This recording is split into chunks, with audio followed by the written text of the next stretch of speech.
Oh, yeah. There we go. Okay. We have audio. We are all about the audio. See, I checked it this time. I checked it.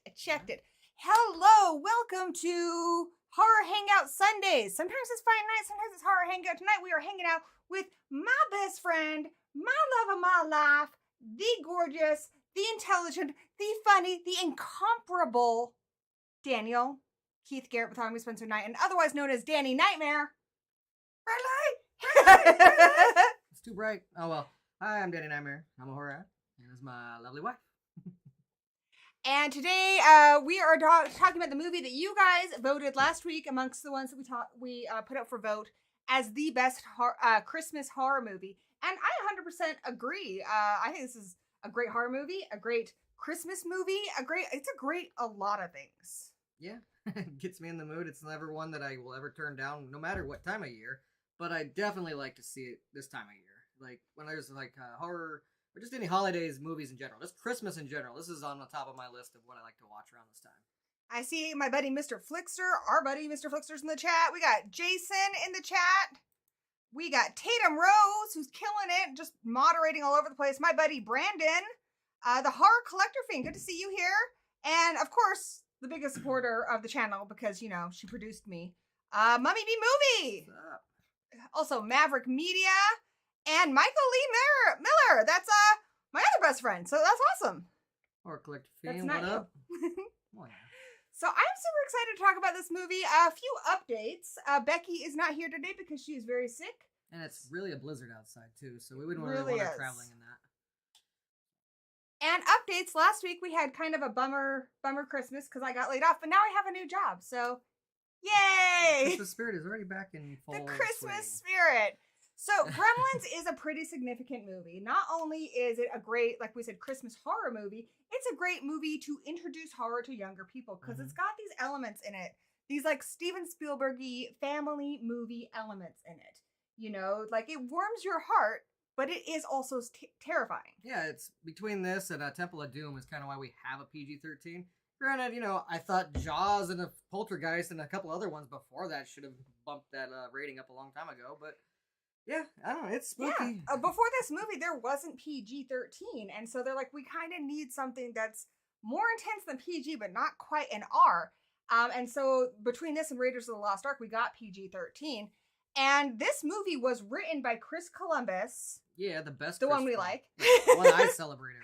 It was written as a hard R, and he was a poor, broke young person living in a crap apartment that was infested with mice. So he would hear their little claws all night long. They would brush against his skin. It would creep him out.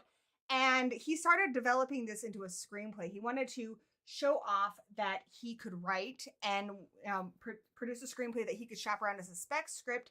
He never really thought it would get made, but he really loved the idea. And the idea of Gremlins came from, he remembered his dad always talking about when he'd work on cars, the Gremlins and the machine.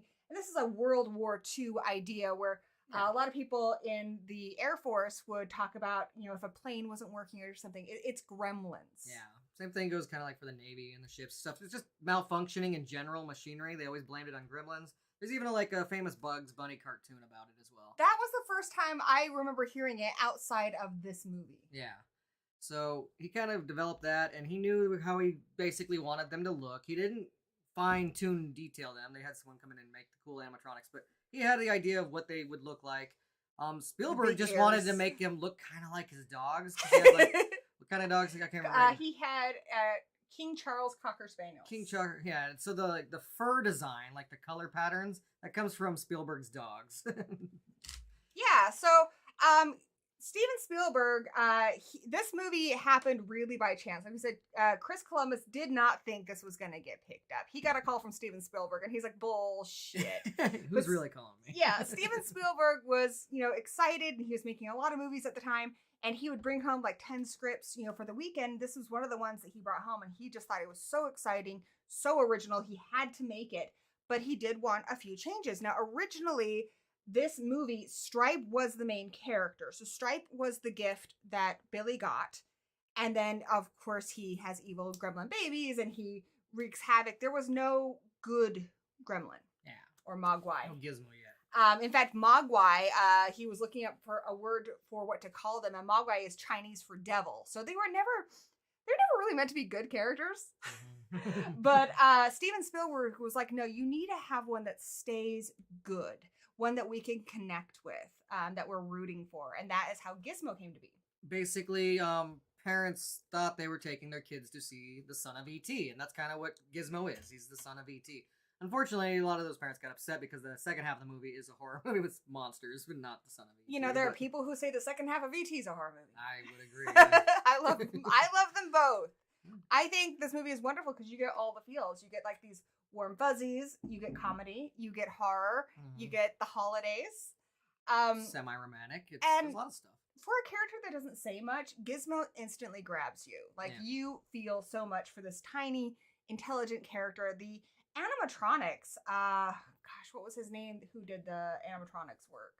Yeah, he's kind of not off the top of my head. Chris Wallace did the special effects. He did incredible work. So it's a lot like Chucky. There's about 9 to 10 people operating each gremlin or doll. Yeah. So someone's doing the eyes, and they all have to work together. So it's a lot like an orchestra. Everyone is playing their part. Somebody's working the eyes, someone's doing the ears, and they did such a good job of using all these little movements to convey emotion. So we know Gizmo, we know Stripe, even though they don't really say a whole lot. Gizmo, caca. They do say caca, except for Gizmo doesn't say it because caca's basically poop. He says neat. Yeah, they don't if they don't like something, they call it caca. Good for them. That's like their way of swearing. But yeah, they have their own little language. It's pretty great.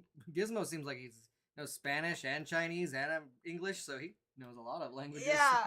At the end, he's like, hola. But for Stripe, they needed something that would easily, because they used the same puppets for Stripe as they did for all the other Gremlins. They needed something that would make it easy to differentiate that character. So they're like, what about a mohawk? And I think it's just a genius idea. Yeah. Exactly. For Gizmo, here's something really creepy. The animatronic that is Gizmo, it has like a happy face, but like if he gets exposed to bright light, that scared face, they take it off and they put a new one on and just spirit gum it down. It kind of creeps me out. He's kind of a leather base. He kind of has like this weird little O face too. Yeah, his O face. Show my O face. And let's check in with the chat here. Mr. Flixer says, Gory, I love how Joe Dante utilized several camera tricks to hide the limitations of puppetry and animatronics. And you're absolutely right. It's really crazy to me, especially being someone who has learned a lot about Chucky. I'm like, how do they hide those wires? Well, the person who had the least amount of fun doing this was Zach Galligan, who played Billy. A lot of times the Gizmo puppet could not walk, so that's why he's in a backpack. So all of that animatronic stuff is attached to that. When he is in the backpack with Billy, the animatronics are in Zach Galligan's clothing. They're going down his pants. So he loved his scenes with Stripe because then he didn't have to cart around all of these very heavy animatronics. Yeah, coming out of his pant leg with all the cords. Yeah, that's why when the few times Gizmo is like walking, it's just kind of from the waist up, and you just see his arms kind of go like that, and just kind of. They were also smart in how they developed the animatronics to, because this was all very cutting edge stuff. So they knew long arms would be helpful with the rods. They knew short legs would be helpful because walking is hard. Mm-hmm. Making the animals walk is hard. Yeah. So yeah, they kind of designed a lot of this around what they knew they could do, but it's incredible. I mean, like Stripe riding a bicycle on a skateboard. I understand how animatronics work, and I still watch that, and I just marvel at what they accomplished.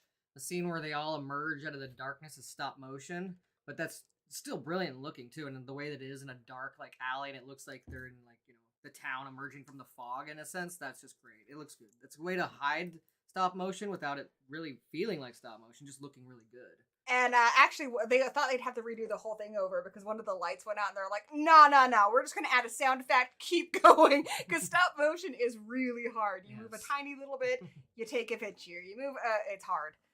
So I'm sure they were grateful for that. Nice to see Fire Frosthair. They're listen mode only. So I'm not going to keep it down, but hopefully I can keep you entertained.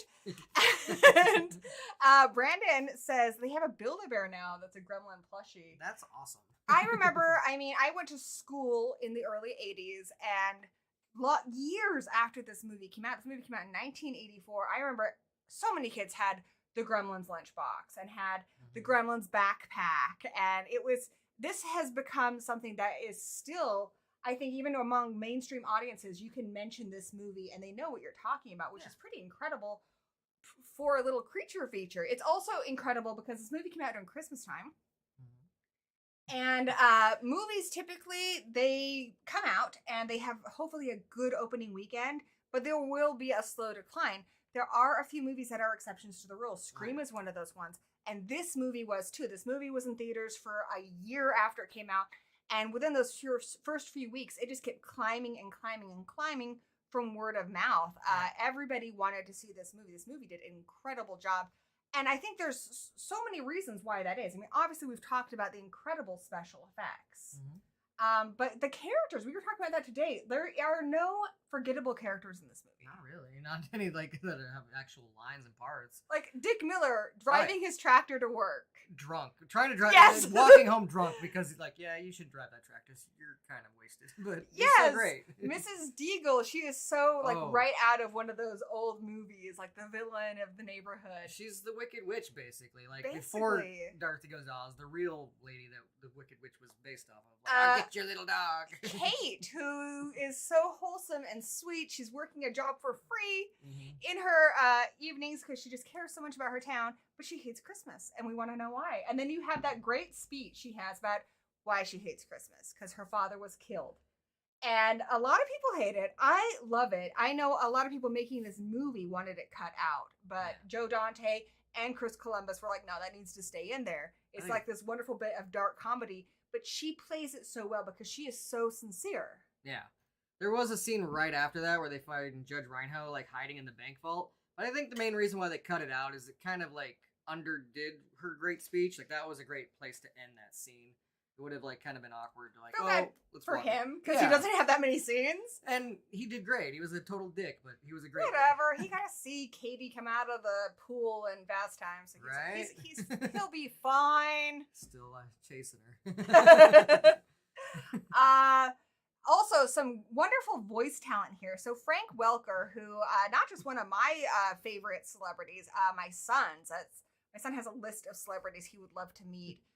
Frank Welker is number one with a bullet because Frank Welker has done Fred Jones from the beginning and Scooby-Doo. and Slimer and Megatron. And guys, I can't even list all the voices he's done. But he does almost all the Gremlins, and in particular, he does Stripe. But yeah, Stripe and other voices, which are usually the Gremlins, that he's making a lot of them like yum yum. Thanks, Tatum. Tatum likes my shirt. We are rocking our Gremlin shirts tonight. Gremlins. And another interesting voice talent, Frank Welker actually recommended a different person to voice Gizmo, and that's Howie Mandel, who at the time was a stand-up comedian, and the voice he uses for Gizmo is very similar to the voice he uses for Bobby on Bobby's World. Yeah, I don't know. Hopefully you guys will remember that show, but check it out if you haven't. It's really, really cute. I think a lot of you might remember him. Didn't he do some kind of TV show? Yeah, he was doing a host not too long ago. It was some game show thing, right? Yeah, well, I think he did Deal or No Deal, but he also like that, just had the Howie Mandel show, which was like a talk show as well. I always remember from Bobby's World, like his mom had that Fargo voice. Yes, don't you know? And hey, it's our girl Becky. She is in the chat. I hope you're feeling better. We did an A Care Burst Air for you earlier.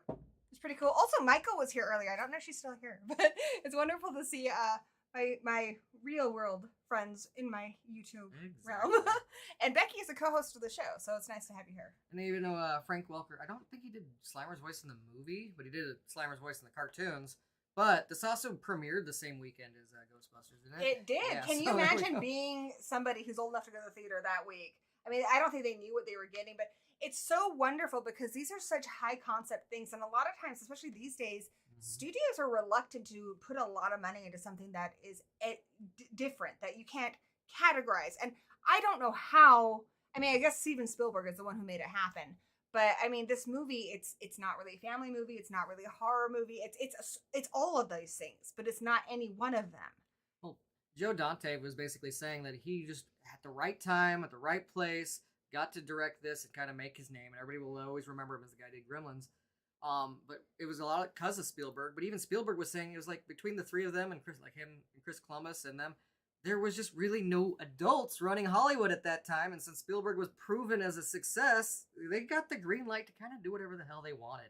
It was just at the right time. It's like a lot of time, if they try to make a movie like this nowadays or just several years later, they probably would have been shut down and told they had to change a lot of things. Yeah, same thing with Ghostbusters. It was like this weird time where there was this mashup of comedy and horror, and that continued on with other films of this ilk, like, Beetlejuice. But these movies really kind of cemented that mashup and made it something that was going to attract audiences. Exactly. It was just a good time in Hollywood, from what I hear. I can't remember his name right now, but the guy that directed Ghostbusters. Ivan Reitman? Ivan Reitman. Him, already proven success, and had Bill Murray on the project and stuff. They were just kind of allowed to do whatever the hell they wanted to do, too. And that's why it's really cool that it's a good year for Hollywood. If you're not super familiar with Chris Columbus, no, he is not the guy who allegedly discovered America. That guy sucks. He's way cooler than that guy, because he wrote this movie. He wrote Home Alone and directed Home Alone 1 and 2. He directed Harry Potter 1 and 2, and he's done so many other things. It's just the cream on the custard. I don't know what I'm saying. Also, Joe Dante, 1981, he did The Howling, and that's actually how he got this job. As Steven Spielberg noted that he was able to do satire and horror, and he thought he would just be the perfect director for this, and I really think he did it. Yeah, exactly. I think he did a great job. I think he did an even better job in this than The Howling, as much as I like The Howling. Also, Joe Dante's a big horror fan, so there's so many to count, but The Thing from Another World, that guy is the guy at the gas station, the guy who's the lead hero in that. The Marvin Miller, who is Robbie the Robot from Forbidden Planet, he plays Robbie the Robot in this movie. Exactly. During that scene, there's a time machine in the background. It's the time machine from that old movie, The Time Machine. And someone's in it, and the dad is on the phone, but then like when they cut away and then come back to him, that time machine's gone, and there's like dust on the ground, and everybody's like looking around for it. Yeah. And Spielberg's on a wheelchair. It really is Spielberg playing, and he's like, I thought it looked like him. I wasn't 100%. It really is him, because he broke his leg and he had a cast on during a lot of the making of this movie. So they had him in a weird little wheelchair with flags, and he's riding his bike around, basically. But I love that scene, because then you see them in the next cut, and they're looking for the time machine. Yeah, that's great. This movie has so much replay value. So much. Like, even if you've seen it a dozen times, like, look in the background. There's so many little details that are happening that are just delicious. I think Hoyt Axton is incredible as Mr. Peltzer. These products aren't, but I love them. They're so charming. Like, it has really nothing to do with the rest of the plot. It almost seems like it's padding a runtime, but a very entertaining way to do so. Because they have all these cool little gizmos that he has, like an orange juicer, an egg cracker. Just, they're so hilarious. Pee Wee Herman's probably his number one customer. Yes. And what a great intro to this movie, because you see this city street in Chinatown, and these are all sets, and they look incredible. The Kingston Falls set looks a lot like, intentionally so, like It's a Wonderful Life. Yeah, like there's a part where they're watching A Wonderful Life, and he's running down the street saying, like, hello to everybody, or Merry Christmas to everything. It's the same basic street that they have set up, but there's, like, a Burger King. That's, like, the only difference, really. We get this great introduction to Mr. Peltzer, who is trying to hawk his wares, also trying to find the unique gift for his teenage son. Mm-hmm. And it's in Chinatown. It's very not Christmas. And then, but we know this is a gift. And he comes home, and his town is the epitome of Christmas. Yeah. There's snow. Granted, this movie was filmed in summer, and they were really, really hot. But there's fake snow. Yeah. Snowmen. Corey Feldman dressed up as a Christmas tree. Rockin' Christmas Carol is playing. Yeah. And we are fully immersed in the Christmasness. And so for anyone who thinks that you can not call this a Christmas movie, Christmas is infused in every part of this film. Yeah. Like Gremlins popping out of trees, Corey Feldman popping out of trees. It's the pretty... dog getting wrapped up in the lights. Mm-hmm. And Mrs. What's her name? Her snowman broke. Deagle, yes. Yeah, Mrs. Deagle's snowman. That's why she wants to kill the dog, even though I don't think the dog broke her snowman. And I feel like Christmas is directly related to this theme here, because there's a lot of different themes related to Gremlins. And the first one that comes to mind to me is especially in the 80s and 90s, you would hear on the news channels a lot. They talk about, don't give your children or a friend a puppy for Christmas. It's going to grow up to be a dog. That dog's going to get put in the shelter because that person doesn't know. You're giving it because it's a cute puppy, but it's going to grow up to be something that maybe they're not ready to handle. And that's kind of what this is. He brings home this really cute animal, but they're in no way prepared to handle this animal. You can also relate that to even toys. A lot of people would buy these It toys for their children, and then you'd hear the recall, and that the toy was recalled, and that there were all these horror stories linked to it. And I also think, you and I talked about this earlier, about how technology advances so fast. It's like what they say in Jurassic Park. Mm-hmm. They thought about if they could do it, they never thought if they should do it. Exactly. And there's a warning at the end of this movie from the old man who owns Gizmo, and he basically says that they do with the Mogwai what they do with everything in society. There's, like he talks about marketing it at one point and not really recognizing how special and unique this creature is. Yeah, and I think Randall is a perfect example because he keeps making all these gizmos that he himself is not ready for. That's why Gizmo is named Gizmo. But he makes all these inventions, but he doesn't even think them through, and that's why they don't work right. He's just too busy to make the next thing, to get that thing and move on. And almost like it's more about the fame than actually making a quality product. Yeah. I mean, his heart in a sense is in the right place, but he's not thinking clearly. Yeah, I think everyone has their heart in the right place in this, but he's leaping before you look type thing. There are some really important themes here, and I feel like all these themes, no matter how you read this movie, they all directly relate to Christmas, because Christmas, not only is it a great holiday where we're all together and we're celebrating, but it's also a lot of commercialism.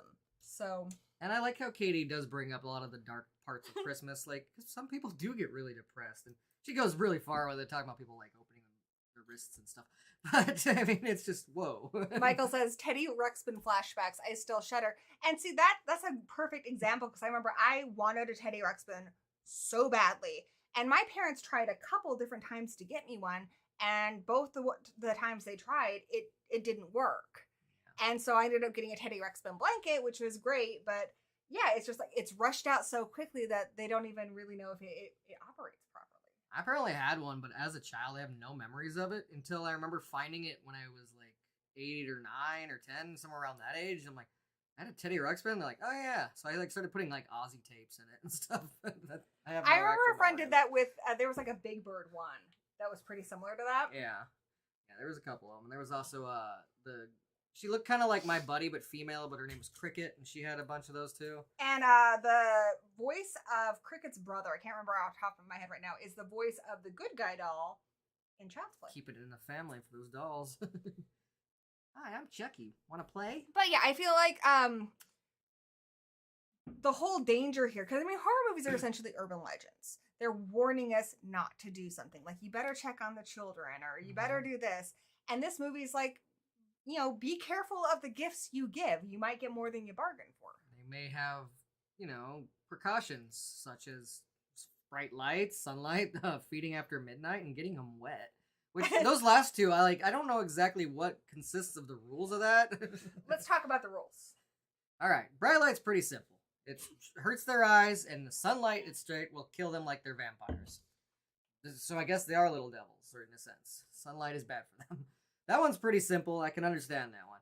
Getting them wet's where it starts to get confusing. First of all, the kid doesn't tell him that. He tells him, mister, you gotta follow these rules. Sunlight will kill him. But then he says, don't ever get them wet. He doesn't tell them what getting wet will do to them. It makes them multiply. Which, I mean, honestly, they're a lot like women. You get them wet, and then they procreate. Yeah, I guess if that's how we're going to go about it. I mean, it's not always the same guarantee. But there's several times in this movie where I feel Gizmo or Stripe did get wet, but it just didn't do anything. It's depending on when it calls for it, I guess. But, alright, fair enough. But, like, how can he, like, his own tears going to do anything? Like, he's usually got a pretty wet-looking nose. Yeah, so sweat, saliva. I read a story about a girl who was actually allergic to water, and she was terrified of crying because that would cause an allergic reaction. Yeah. So what are the rules here? Let's talk about the big one. Yeah, the eating after. Girl up with another beer. Eating after midnight. All right. Is there time zones? Like, what does it matter? Like, when can you feed them again? Like, when the sun comes up, or noon? You have to wait till noon? Like, what is the after midnight rule? After midnight in what time zone? Exactly. I guess the current time zone that you're in, but... And when can we feed again? Does daylight savings make a difference in this? Exactly. Every state other than Arizona has daylight savings. I don't know what it's like over in China, if they have daylight savings or not, but...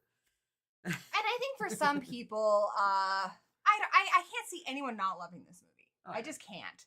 If you're going to nitpick anything, maybe the rules. Yeah, but I still love it. But it's a fantasy movie. Exactly. It's a fantasy. I think we can just accept that that these are the rules of the Mogwai in Kingston Falls. Yeah. Hey, Denisha's here. What's up? It's just, I've seen it so many times because I love it.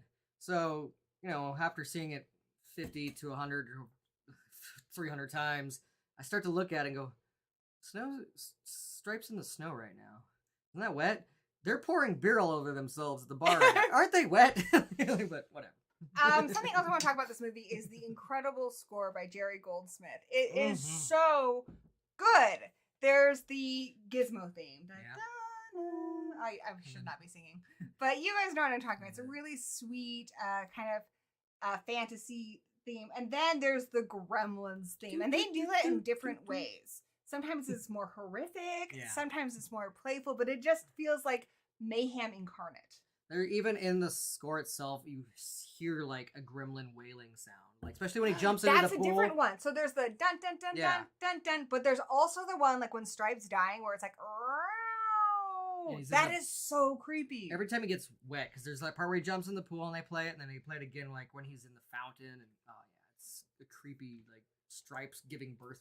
So speaking of creepy, did this movie ever scare you? Yeah, I was a little. What part? It thrilled me, I guess. Thrilled me. Yeah, I didn't like. I can't watch it. I'd already seen Freddy and Jason at this point, but I was like creeped out. I was like, holy shit! Like the part where the lady, like on the mom, she's like fighting them in the tree. That part was cool. The part at the school with the professor, that was great. Yeah, so there's that great scene with Billy's mom, and I really think we've got some fantastic female characters here.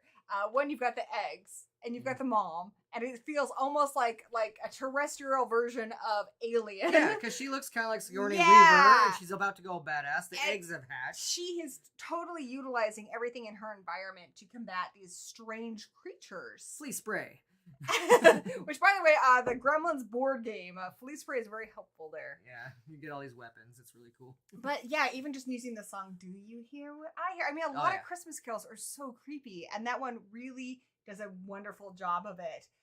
The scene that really scared my brothers was the scene at the school. Yeah. And I think it's really clever. One, they do this with Gizmo. When Mr. Peltzer buys Gizmo, we don't see Gizmo. We hear Gizmo. We don't see Gizmo until he's given as a gift to Billy, and then he pops up, and that's the first time we see him. And it's such a great introduction. We don't see any gremlins until one of them pops out of the medicine cabinet at the school. Yeah, after like Billy kind of chases him around. Like you see tiny bits, but not enough until Billy's like getting himself checked out because he's like getting his hand all like that, and then pops out of that, and it's such a great jump scare. And I remember because it's not really a bathroom. It's like a laboratory, like with a sink and everything, a laboratory cleanup room. You have the first aid kit and everything. But I remember my brothers for the longest time were so afraid of a gremlin coming out of the drain, like in the bathtub. Like a ghoulie? Kind of, yeah, like just the drain, kind of like an It. Yeah, the little... And there's just something about the tone of this movie. The part that always creeped me out really bad. There's a couple parts that creeped me out. When the old man is walking away with Gizmo, I mean, I guess there's a part of that that's supposed to be hopeful because he says you're not ready. But you might be, pointing to Billy, saying, one day you might actually be ready. I think, you might have learned something from this. And we know that he does, because Gremlins too. Yeah. But what creeps me out, again, Hoyt Axton, incredible. He bookends this movie with narration. And the old man is walking away with Gizmo, getting smaller and smaller into the distance. And it's snowy and it's dark. And he's like, the next time your refrigerator breaks down or you hear a noise in the house, check under the beds, check behind the cabinets because there just might be a gremlin in your house. Like the way it's written, the way he delivers it, it always left me really, really creeped out. It's the same feeling that Halloween leaves you where like you hear Michael's breathing everywhere. Like the boogeyman could be anywhere. Well, a gremlin could be anywhere. And then at the end of the credits, after all the music's played, you hear the gremlins laughing. And that used to creep me out too. Which, yeah. Kind of always reminds me. Jason says, try watching Gremlins in pitch dark with no lights on. Challenge accepted. Yeah. I watched it today, and I don't have to talk about like the physical releases that much, but I do have it on 4K, and I buy these things when they're on sale, and sometimes I don't watch them right away. The transfer for the 4K is great, and there's some great special features on there. So we have this like on everything. We even have this on Betamax. I think we do. Yeah, I think we do. And we've got the card games, the board game. We love Gremlins, guys. We really do love Gremlins. Are there any other horrific moments in this movie? Well, just talking about those horrific moments though, like because it goes from like kind of the school to the house where, like I said, it attacks Billy's mom and stuff and all that, and then he chases Stripe down into a pool, and that's really creepy. But I love how they do all this stuff, like where you barely get to see the gremlins, like even them, like there are flashes of them, like you see them but not really good.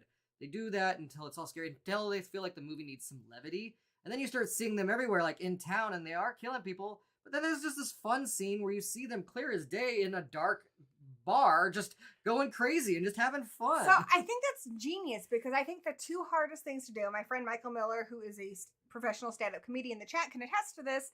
I think the two hardest things to do are to genuinely scare somebody and genuinely make somebody laugh. Yeah. Setting up a scare and setting up a joke work on the same parameters. It has to be done with perfect timing. Mm-hmm. And I think that's why horror and comedy mesh so well together, and why we have so many comedians who are now making films like Jordan Peele. This movie does that. We have moments of tension, like early on with Mrs. Deagle, and then we get a funny moment. Yep. And then we have moments of horror, and then we get a funny moment, which one I think makes us enjoy the Gremlins as characters even more. Yeah. But yeah, I think you kind of need that. I think if this was a straight up monster movie, it wouldn't become the icon that it has become today. I think it's that we have so much fun watching it, you know?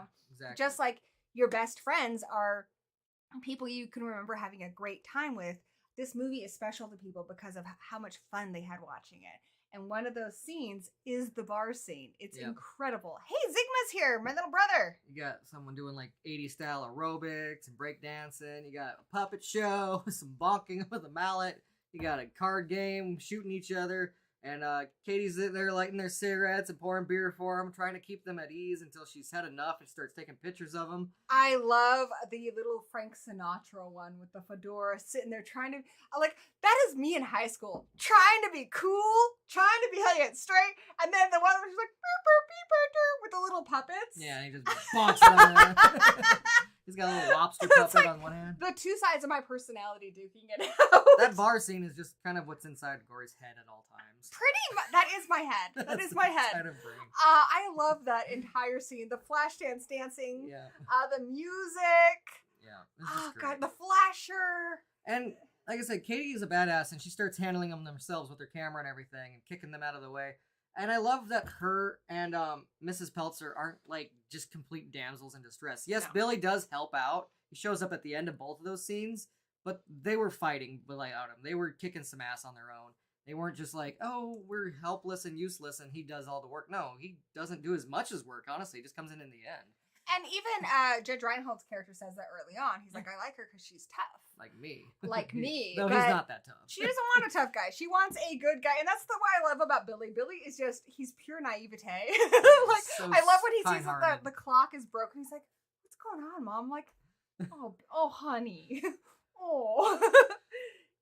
He's like, why does she want to kill my dog and stuff? And Yeah, I love how there's a guy that's he's in so line. innocent. He was helping this guy in line, and she cut in front of that guy, and she's like, I'd put him in my speed, like, high dry on, like, my dryer and stuff. And then the guy's like, that would do it all right. Like he's like, yeah, like, he's so invested in the conversation, but not appalled by what she's saying. Yeah, but Billy is just so guileless. He's so just Yeah. innocent. And that's what Katie wants. He you know? just wants Good to for him. draw and spend time with his Gizmo and his dog and just have a happy family life and meet a cute girl and take her out on a date on Thursday. And I think that's what the old man's talking about at the end. He's like, you might be ready someday. Because I think he knows that Billy is a purely innocent soul. Yeah. He may not be as, worldly, but I think that's what keeps him innocent. Yeah, I think maybe when he becomes a little more knowledgeable, then he'd be ready. Because Yeah, his so heart, he's got the right heart for it. Billy has a pure heart. The old man's saying you just need to mature a little bit more. He doesn't want anybody, obviously, who would try and benefit off of a Mogwai or ruin a Mogwai or torture a Mogwai or anything bad. Billy wouldn't do any of those things. He would actually do his best to take care of it. He's just a little too naive at this point. Yeah, he's a good guy. Unfortunately, in this movie, he gets so taken advantage of. But even Mrs. Deagle, I think one of the parts I like about Mrs. Deagle, I, of course, like everybody else, I love when her chair that takes her up the stairs blows out the window. But I also love that she has cats. I think it's cool that we have this villainous character, but she's very kind to all these cats. Yeah, she hates people. She's like got everybody's deeds and trying to like sell their land so they can make a nuclear plant or whatever they have going on. She's evil, and she's shut down all these factories that her husband used to own just so people will foreclose on their houses. And she wants to kill dogs, but she loves her cats. It makes you wonder what is her story. I feel like you said earlier, it's very much like the woman in Wizard of Oz. Yeah. You and your little dog too. But she's not a completely just, throwaway, like, villainous character. She has sympathy and love for these cats. She is horrible, but just these little details, I think, make it so wonderful. Most of the things that she's wanting to do are bad, but there is a motive there. Like, she has motive. There's something. It's like, who hurt you, Miss Deagle? Who hurt you? Life was unkind. Michael says she loves the guy in the bank moment. Yeah. And Jason, here's something I want to talk about. Jason says it's cute when Gizmo dresses up as Rambo. So Gizmo has never been allowed to watch television. We know this because at the end of the movie, he's like, the old man is not like, you kill the whole town. He's like, you let him watch television? Though the Rambo is part 2. But yes. Oh, hush. I know, but it's the same story. But yeah, Gizmo loves watching television with Billy. And that's one of the things I love about this, because that's my favorite thing to do with my dogs is we watch a lot of TV, we watch YouTube, we watch movies. They're my cuddle buddies. They cuddle me when I'm reading a book. Yeah. And so it's like, what if your pets were actually enjoying it too, like really taking it in? That's what Gizmo's doing. And so he's paying attention to movies like, Invasion of the Body Snatchers and a race car one he watches that he uses when he races the car at the end. Yeah. And in the second one with Rambo. Exactly. And I love that. He's like, room in the bed, and he's got a little 3D glasses. He's looking at comics. Billy is obsessed with comics. That's what Billy draws. And you see a lot of Billy's early art, and he wasn't very good as a kid, apparently, but they kept it on the shelves anyways. But then up in his room, he's drawing like amazing stuff. It's kind of something that was cut out. You can watch it in the deleted scenes. Chris Columbus, who wrote the film, he really at one point was considering becoming a comic book artist. Yeah. And so that really helped when he was pitching the movie, when they were interested in the script and Steven Spielberg bought it. he was like, he also helped design the characters. Yeah. Not everything that he drew they kept, No. but one of the big things they kept was the big ears. Yeah. It was very important to them that the Mogwai and the Gremlin looked like they were biologically evolved from the same being. It's between him and Chris Wallace that they really work together to make them the night and day of the characters. Yeah, so the Gremlins are scaly, the Mogwai are furry, but you can definitely tell that there is a relationship, like a biological relationship between these two creatures. Yeah, and like I think Chris Wallace was saying is like we can't have this evolve to where he's an alligator. It has to look similar. Yeah. And speaking of alligators, that was I like think a it is pet. believable. A baby alligators were a pet that at one point people were buying their kids, and then they couldn't take care of an alligator.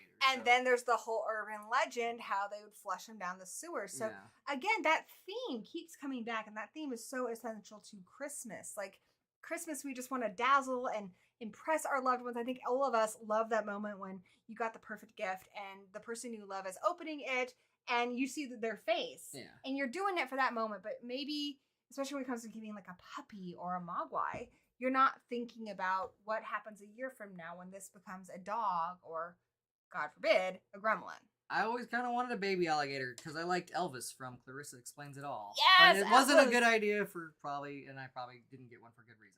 But I still wanted one. And I think I always wanted a Mogwai too. Unfortunately, no one could get me one of those. So Brandon says in the original script, Mrs. Deagle was going to have some tragedy with the loss of her husband, but they removed it because it made her too sympathetic. Yeah, there's some deleted scenes too where like they're showing like a map and she's got like plans for even Billy's house and Katie's house, and she's gonna wipe them all off so she can build up some factory. I think the deleted scenes help you to maybe understand the story and the characters more, but I do think it was so wise to cut them because this movie is perfectly paced. Yeah. And you think about how these moments been put back in, it would slow the pacing down. And this movie moves at like breakneck pace. It's just such a roller coaster. Each, I think, scene is the right size of pace. And that's why, like I said, the cool thing with Judge Reinhold and the thing was cool, but it just kind of like drags that whole scene down. It worked perfectly to end right after her monologue, so. And this movie, I mean, it just has so many layers to it. And every time I think about it, I always think of new ways it can be interpreted. And I love that it can be interpreted in so many different ways by so many different people from different walks of life. Yeah, something big that we do on the show is, have, different perspectives and discussing them. And like, even from a child's point of view, you see something cute and cuddly, but there is something sinister about our dolls and our bears. Otherwise, there wouldn't be so many horror movies about them. Exactly, and Corey Feldman's character helps explain that too, because he really doesn't want a Mogwai until he accidentally spills Billy's paintbrush water onto Gizmo and makes new ones. He's like, oh, well now you have like 5 of them. Can I have one? And then like snaps at him. He's like, you know what? Never mind. I'm not into this. Like, there's something weird about these things. Yeah. Like, they're not as cute as I thought they were. They're actually kind of mean. Same thing with like a puppy. Especially puppies especially are adorable, but if you're more likely to get nipped by a puppy than a well-trained adult dog. Yeah. It looks cute, but that doesn't mean it's not dangerous. People do that with chimpanzees. They're adorable, but a chimpanzee has the power to rip your face off. Yeah, even the baby chimpanzee. Yes. So, yeah, Mogwai is their big responsibility. As Uncle Ben kept saying, great responsibility.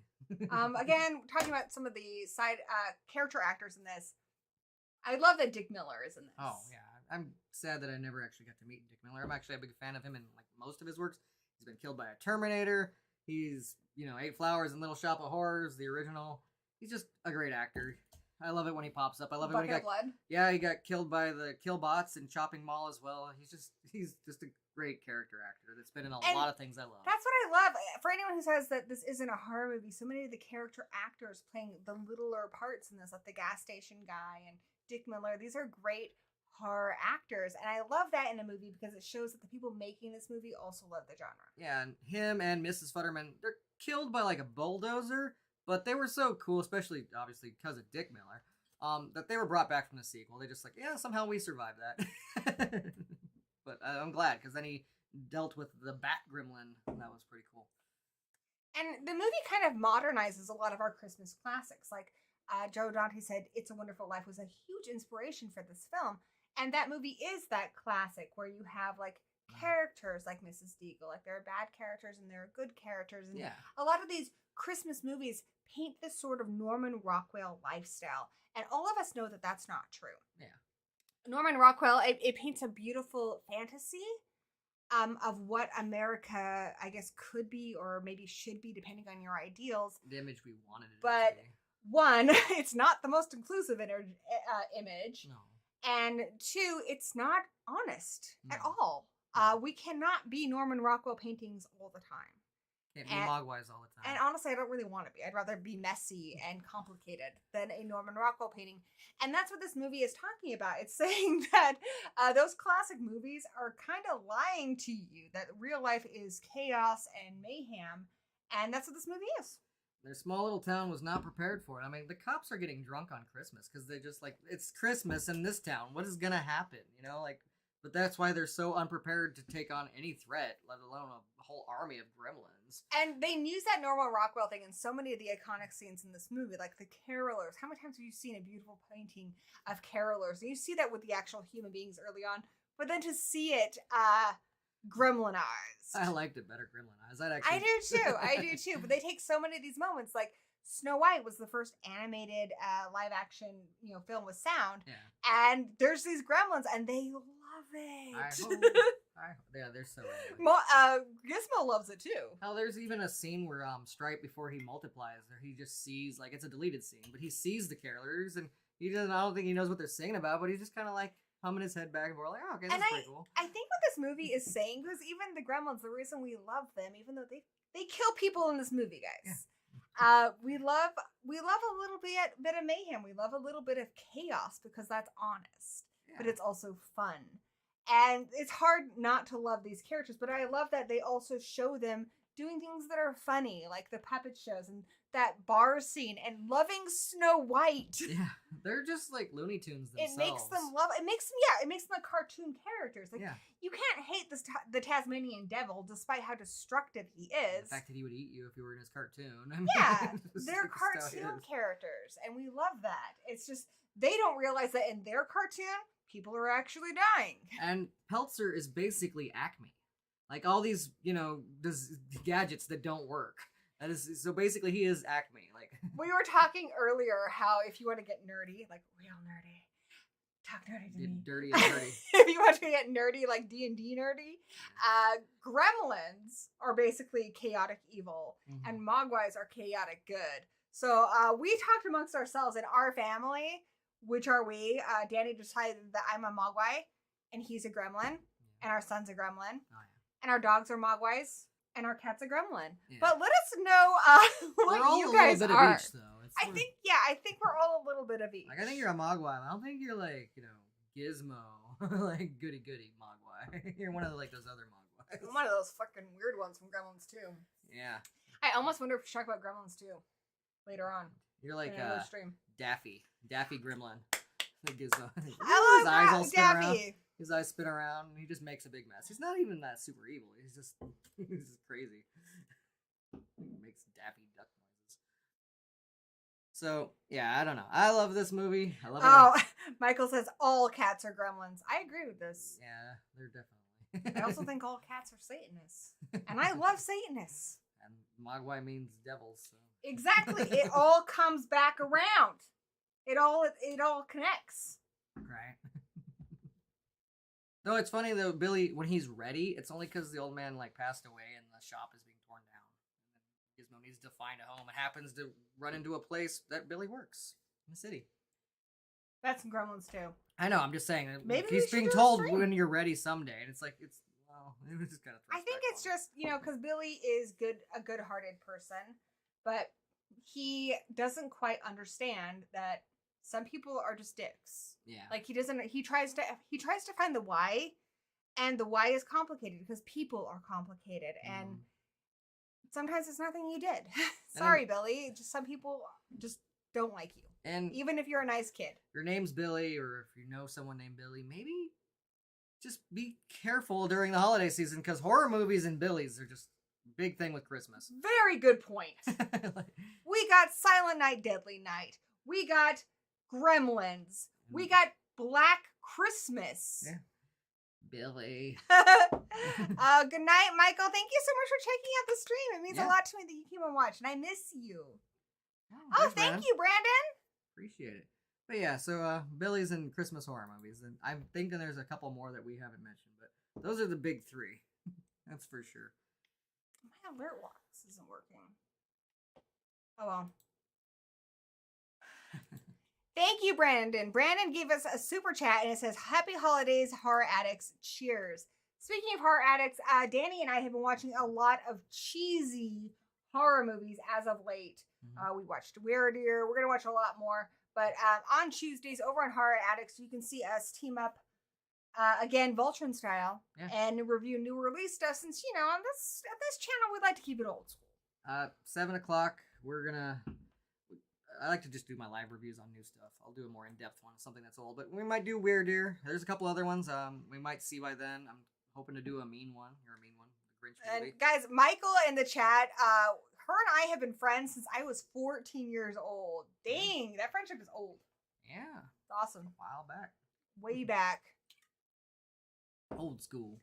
So I'm very glad that Michael was here today. It was really, really cool. That is cool.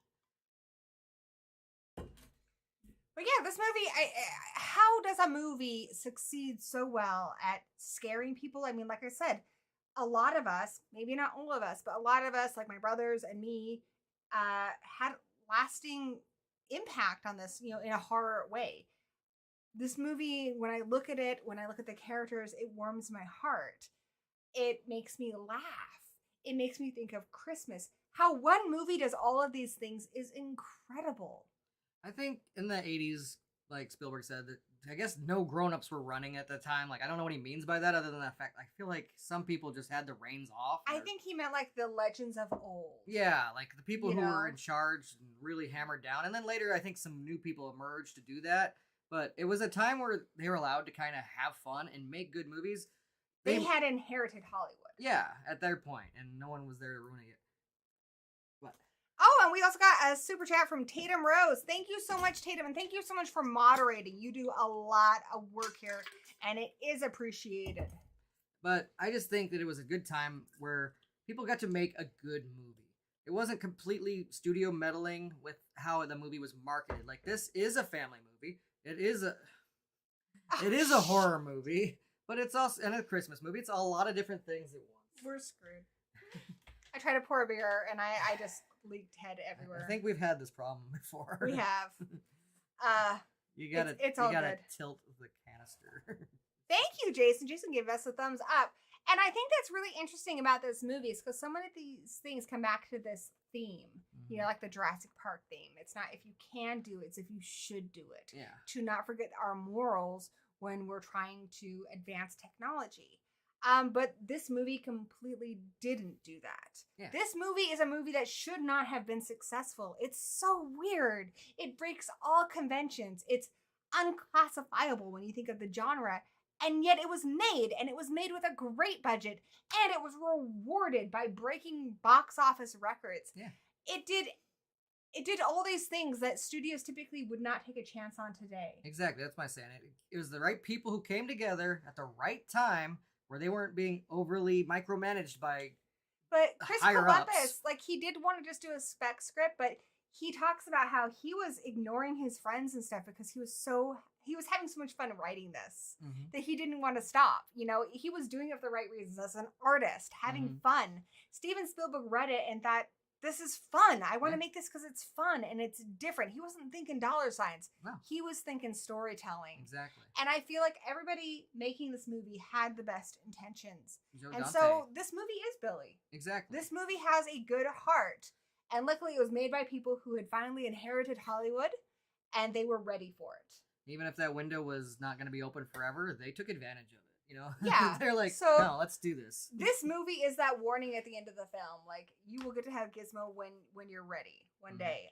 That's what Steven Spielberg and Chris Columbus and all the other amazing people who made this movie did. Joe Dante. They took Chris a B-movie concept and they treated it with the love and care that you treat a blockbuster. Exactly. And they were rewarded with the budget, like, or the blockbuster, just hitting the money. Boom. And that wasn't even why they did it. That's why I'm really happy that they got it.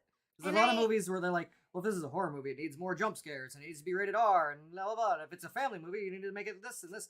No one was doing that to them. I think They were just making a producers movie. can be cynical. I think Exactly. producers try to equate the success of a film, of a story, of a book, of any great art. They try to equate it to numbers. They're like, well, The Conjuring did well because it had jump scares. So we needed something else with jump scares. We needed something else with ghosts, and it goes right over their head why it worked. Why it worked. Exactly. It worked because it touched people Mm-hmm. on a personal level. It worked because it had something unique to say about what it is to be human, and what it is to be human is messy and chaotic and wonderful and beautiful and scary, and this movie got it, and that's why this movie is a masterpiece. Yes, Joe Dante, he wanted to be nice and quirky and fun. He wanted it to be scary, but he also wanted to be like somebody like anybody can enjoy, not just people who love horror.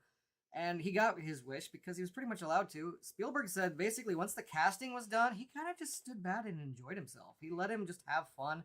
He had little changes here and suggestions here, but for the most part, he just let this guy entertain him. I love about Spielberg is he truly believes in the power of storytelling. That's why people connect so well to all of his masterpieces, from E.T. to this, to Jaws, to Jurassic Park, his newest film, The Fabelmans.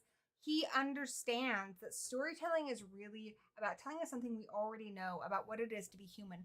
And we connect to that. It's communication. It's, it's special. And I think he's very important on this project because if his name was not attached to it, Dante and Columbus probably wouldn't have got what they wanted. They probably would have had to do a lot of... And that's what I love about Spielberg, because he uses his name. He established himself very early on with Jaws. He uses that to help make incredible projects happen. There are a lot of other people who do that. Eli Roth is somebody who does that now. Yeah, I mean... a lot of people who will pick up smaller things, attach them to it. Quentin Tarantino does that. Raiders did great. I think a lot of people had faith in Spielberg, so him being attached to this, they just let him do what he wanted, and he just let Joe Dante do what he wanted, and it pretty much made Columbus happy because he got what he wanted for the most part. So everybody was pretty much just happy making a fun movie, having fun making it. And that's what really shows through this movie, is that the people that made it loved doing what they were doing. And it always shows. That, like a lot of movies that I really enjoy, they had a lot of the character that they put into it shows. It like gives the movie its own character. That's what's so unique about movie making. I love music. I love novels. I love paintings. I love all kinds of art. But what's so unique about movie making is it combines everything. It combines music and visuals and writing and all these things together. Acting. And it's so hard to get it to all come together perfectly. Yep. Something usually goes wrong. The acting was bad. The writing was bad. The visuals were bad. Right. To bring it together, it's like an orchestra. It's like getting those high notes to harmonize perfectly with those low notes. And when it happens like this, it's really astounding. It's special. It's magic. Exactly. And like I said, it's something, like you said, it's hard to get all those right. It's hard to do everything, have the acting right, the directing right, the sound right, the music, like just the score, the sets, the practical effects, because they didn't have CGI at the time, which I'm glad. I do want another Gremlins movie. I don't want them to go all CGI with it. I don't care if they put a little bit in there, but I want them to bring back puppets. I think utilizing CGI like they have done with Chucky to hide the wires is good. Removing the animatronics is bad. Yeah. Because what I love about these creatures is they have texture. You look at Gizmo, you know how rubbery his hands and his face feel, and the softness of his fur. And you feel the scaleness when you look at the Gremlins. It has texture. Just like when you look at Yoda in Empire, and then you look at Yoda in Phantom Menace. Yeah, I mean, if you've ever petted a puppy or touched a lizard, you probably know what they feel like. But you watch Phantom Menace, and you're just like, that's not real. It has no texture. You can't duplicate texture on a fully CGI character. Granted, I don't want to know what Jar Jar feels like. I think sometimes it works if it's an entirely animated character, maybe like Scooby-Doo. But for these characters that you need to believe are existing in our world, it does not work. Yeah. However, I love that Howie Mandel said, just give me the call and I'm back to do Gizmo. I think a lot of people who worked on this really loved working on it and would be excited to return. Yeah. I want to check in with the chat and see how y'all are doing. Oh, I feel like I'm going to sneeze. Thank you again, Jason. And guys, thank you so much. Whether you're watching the show, you are supporting us. You are helping us get watch time and engagement. If you're thumbsing up, or thumbsing down. That helps too. I really appreciate all of your support. That's again, the spirit of the holidays. Yeah. But, the spirit of the gory hole as well. The gremlins are in the gory hole. So Brandon says, would you want more weird ideas from movies from Hollywood, or should they stick to mainstream? I like chances. Mm-hmm. Even if I feel like the chance blows up in the person's face. An example of that, I would say, is Seed of Chucky. That movie bombed. Don Mancini took a lot of risks, and that movie bombed. I think it is kind of getting a reevaluation now, just like other movies that bombed, like Season of the Witch from Halloween. I think it's always great to swing for the fences. Be creative. Tell the story that you cannot get away from. The story that's keeping you up at night. The story that you think of as you're doing your household chores. The first thing when you wake up in the morning, in the shower. Tell that story. Oh, yeah. And if it bombs, it bombs. But you know what? Those are the stories that become masterpieces. Those are the stories that are meaningful, that stick with people. They're the ones I have to type out. Even if nothing ever happens after that, I have to get them out. But think you can make a movie that is entirely an homage to what's came before. Movies like Final Girls are ones that come to mind. Mm-hmm. But for something to really make a splash in the way that this one did, I think it has to be something so unique. Yeah, and I'm not saying it didn't borrow a little here and there. The cocoons look like the alien eggs. Like I said, there was a little homage to Alien in there, it seemed like. The Trouble of Tribbles, with the little fur balls that pop off a Gizmo. I think there's a little bit, but they did it in such a unique way. And they did it having fun and enjoying themselves and telling a good story. And you always find with these stories that they related to something personal. How Chris Columbus relates it to his shitty apartment and stories his dad said. Yeah. When people say write what you know, they don't mean write only the things that you have researched. Obviously, Chris Columbus didn't know about Mogwais. Yeah. But he did know those stories his dad told about. He did know that fear he felt living in that crappy apartment. He knew how those stories made him feel, and that comes out a lot. When they say write what you know, they mean write the emotions that you have experienced. Exactly. So if you have felt fear because of something furry and small brushing against your skin at night, write that. Exactly. Don't make synthetic stories about stuff you have no idea how you would even feel about it yourself. Because people are smart and it comes out hollow. Exactly. Some people do that. They'll just well, let's make a movie like this because I think it'll make money right now or something. And that's sad. I'm like, every movie's different. Somebody probably worked on it that loved it, but I hate when it's synthetic like that. I agree. Checking, and you know what? Even when it doesn't have a big budget like this, I think you and I especially love something that's unique and feels real. A good example is Chumpy and the Girls. Yeah, that one I thought took a lot of risks. Even when we talked about recently on Horror Addicts, The Loneliest Boy in the World, it worked a little better for me than you, but we both admit that it took risks and made something weird, and I'm glad that they did it. I like weird, yeah. Exactly. It doesn't even always if it doesn't work for me. The thing is with weird, it finds its audience eventually. Yeah. And I just like it when there's these movies out there that are trying new stuff, fail or succeed. I'm just glad that they're trying it. I think we're all getting kind of tired of the same story over and over again. Yeah. Checking in with the chat. Have I seen the show Wednesday on Netflix? I have. Oh, Mummy B Movie, thank you. Mummy B Movie says, happy holidays to you both. Unboxing Day. That's when we are celebrating the holidays with our family. Thank you so much, Mummy. And Tatum Rose says, love you, Mummy B Movie. Merry Xmas to you and Danny. Thank you, Tatum. That's very sweet of you. I am checking on my widgets really quick because I don't know why they are not coming through. I love when the Mogwais are just playing Donkey Kong on the little portable Donkey Kong arcade. They're so mischiefy. They're so sweet. Even when they're not evil. I don't even think they're all evil. I think they're just chaos. But Stripe is the only one that actually kind of takes that dark form. And I think since he's the leader, most of them fall in line and do the kind of evil stuff with, because that's what makes him happy. But I think most of them would be actually... my alerts will work now. Okay, yeah, so my alerts are working now. There we go. So yeah, when you donate stuff, it will go into our little Christmas sock, and we will get an alert here on the bottom. I've got it all turned on and working now, so I'm still setting up everything. It's a work in progress, but I do really appreciate it. I like your Christmas lights. Thank you. I decorated a little bit. Is what I did. I put up a sock. I put up some lights. Yeah, it's Christmas, What you gonna do about it? I'm gonna dress up like Santa and go down the chimney. Try not to break my neck. Please don't do that. Dress up like Krampus and sit on the couch while I give you cookies. Oh, okay. Checking in with the chat. Let's see. Tatum, did I miss some questions? Dick Miller was in a great episode of Deep Space Nine. He's in so much stuff. Okay. Michael Dougherty's Krampus is a direct homage to Gremlins in tone. 100%, yes. I think they went up against each other when we were doing that thing. They really did.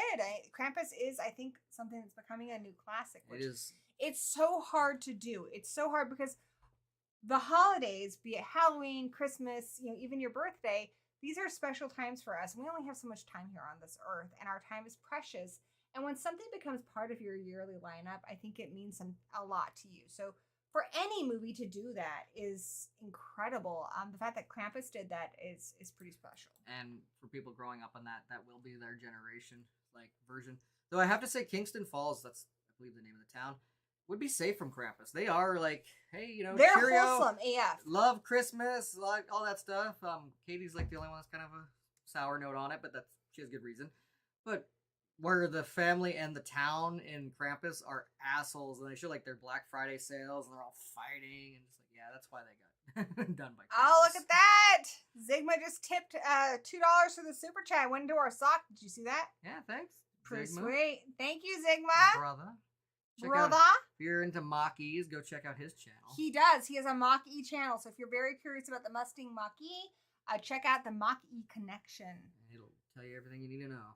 I am on Letterboxd if you want to check that out. Just watched Gremlins for at work yesterday, doing it again tomorrow. I love Gremlins. Mm-hmm. It's a movie I never get tired of. Hated Gremlins and Mogwai look in the sequel. I really liked the different Gremlins. Yeah. I remember as a kid, I had a friend and we would play Gremlins, and you would pick mostly characters from Gremlins too. I want to be the smart Gremlin, but that movie's special to me. But even before they get experimented on and get a lot of superpowers, they're still very different. There's this really mean, ugly, pissed off one. There's Stripe or Mohawk, and at that point, cause it's got Mo. But then there's also Daffy. Like I said, he's just going cuckoo. His eyes are always spinning around, and he looks just really derp. I was gonna take a break until maybe February, but maybe I'll do a Gremlins 2 stream. I'm thinking about it. Do I have a Twitter, Gory? Yes, I am Gory B Movie in all the places: Instagram, Twitter, Facebook. You can also find the Gory Hole on Facebook. It's so easy to find me. Yeah. I think we need more Gizmo. I think it's great. Mummy B Movie, we did see your super chat.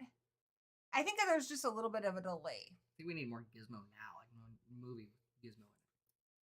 And there's our super chat from Zigma. Thank you so much. I'm super excited because Zigma and I are going to go to a reptile expo in July, and I'm going to bring home a tarantula. So I'm super excited. Creepy little tarantula friend. crawlers. I really want to get a Brazilian black. I think that'd be cool. You've come a long way, kid. Considering how this time last year I was terrified of spiders, and now I want a tarantula, yes. Mm-hmm. Let's see. What else is going on in the chat? Yeah, Danny, you don't want to end up like Katie's dad. This is true. I wanted to see a drop in the sock. Oh, yeah, that's right. I didn't mention, if you want to give a tip, if you don't trust YouTube, totally fine, understandable. I do have a PayPal link set up through here where the tips just go into my little Christmas sock. So if you'd rather do it just straight to me, not going through YouTube, there is a link in the chat, in the description below. Huh. Yeah, you get to see a drop in my sock. If it wasn't for Roald Dahl, we would never have Gremlins. Disney hired Dahl to write it to be adapted to a film, but rejected it. That's true. There was a story called Gremlins, kind of based on those old World War II myths, which was really the first time we had ever heard Gremlins be mentioned to, the wide populace. Before then, it was just something that was kind of exchanged between military people. Yeah. Even Bugs Bunny jumped on it before, since Disney dropped the ball. So there's a Looney Tunes cartoon about it. Mr. Flexer, I do think we need a Gremlins versus Krampus movie. It's World War II. That's why Futterman talks about Gremlins. Yeah, that's where the term Gremlins was originated, was by the RAF in World War II, the Royal Air Force. So they came up with it to explain why sometimes electronics just hate us. I'm pretty confident I have Gremlins in my computer sometimes. So I'm pretty sure that's even what the Twilight Zone was about with William Shatner. There's a gremlin on the side of the plane. because it was tearing up the Exactly. engine. In fact, today, here's a little kind of, I guess, beneficial gremlin story. I discovered I moved my spider's enclosure up to my window, and the magnets inside of it attached to the wall. I realized there's part of my wall that's inexplicably magnetic. I think the way your window frame is just a magnetic brace. I think it's gremlins. Dun, dun, dun, dun, I'm going to finish checking with the chat, and then we're going to wrap her up. The googly-eyed gremlin. Yes, it's Daffy, Mr. Flixter. He does have a Funko Pop, by the way. Also, the Flasher Gremlin. There is a Gremlin fan film that was made that you can find. I can't remember the name of it. But yeah, they've been toying with the idea of a sequel. I know a lot of people are on board for it. I think they just don't want to do it wrong. Same reason why we haven't gotten our Beetlejuice sequel. You filthy animals. A real-life spider? Yes, I have one right now. I have Renfield. Sadly, Ichabod passed away. But I have Renfield, and I want to get a tarantula in July. I'm going to go with Zigma to an expo. Yeah, Ronald Dahl is the author of The Witches, Willy Wonka, James and the Giant Peach, Matilda. He's brilliant. Yeah. He actually came to the school I went to when I was a kid, which was really cool. James and the Giant Peach was a pretty scary family film, too. A lot of stuff, it's like it mixes horror and family stuff. It's intro to horror, like The Witches. Mm-hmm. The Witches is terrifying. Even in Gene Wilder in the Willy Wonka, Charlie and the Chocolate Factory, that's pretty creepy in a lot of places. It really he lured all these kids in there, and they're all getting killed by one, and that part they're in the boat.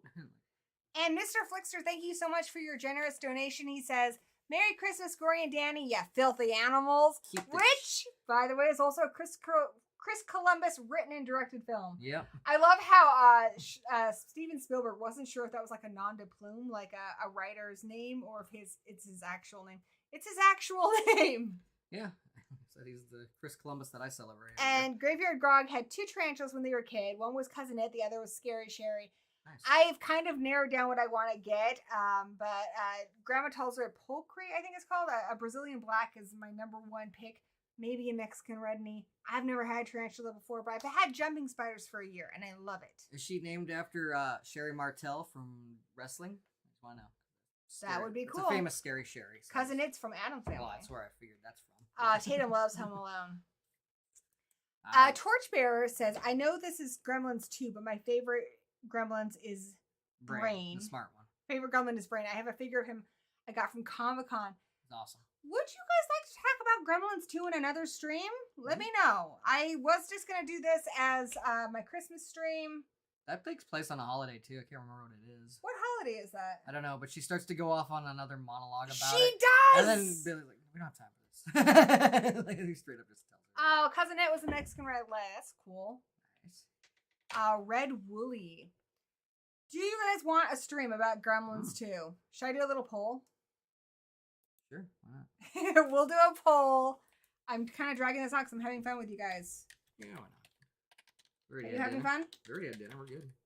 We did. We had ribs tonight. Delicious. Do you want a Gremlins 2 stream? Yes? Talk about Hulk Hogan. No. And you know who else was in that but got cut out? Hulk Hogan got cut out. Joe Bob Briggs. Yep. They both got cut out, sadly. You got kind of Grandpa Munster going on in that. Sherry was not named after the wrestler. It just came to my mind. Ah, well, that's cool. Tatum loves the polls.